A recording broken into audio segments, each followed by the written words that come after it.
donnons aux autres institutions. La seconde précision qu'il faut donner, comme l'institut lui-même l'a dit, ces données ne seront pas transmises aux autres banques de la sous-région, notre autre banque de la société du monde. Mais ce qui est l'avantage de cet outil est que les données seront présentées dans une même méthodologie et ça permet à ce que la personne qui pourra tomber sur ces données puisse avoir la même possibilité de pouvoir les analyser et les interpréter. Donc, dans ces deux données, lorsqu'ils seront transmis ou s'ils tombaient entre les mains de ces autres banques centrales, ils auront la même logique et pourront être interprétés de la même manière. Voilà, merci beaucoup, M. Christine, pour cette décision. C'est le moment de prendre le deuxième dossier pour la semaine. La taxe sur la valeur ajoutée en République démocratique du Congo va entrer en vigueur le 1er janvier 2012.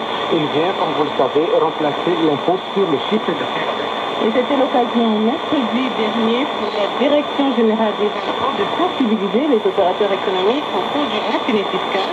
Contrairement aux craintes de la fête, la TVA ne propose pas nécessairement une hausse des prix des denrées de première nécessité, ce que nous précise ici Dieudonné Locadi, directeur général de la TVA.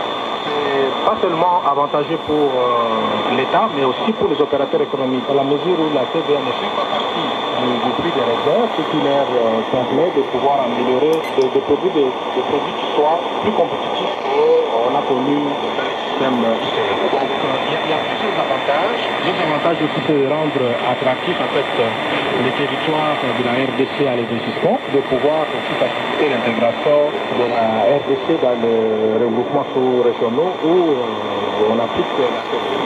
Mais est-ce que pour les opérateurs économiques l'ont soulevé ici, la TVA engendrera nécessairement une hausse des prix des produits de première nécessité? Pas nécessairement.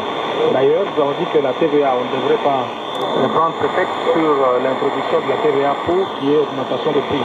Et nous avons pris des dispositions parce qu'avec le ministère de l'Économie,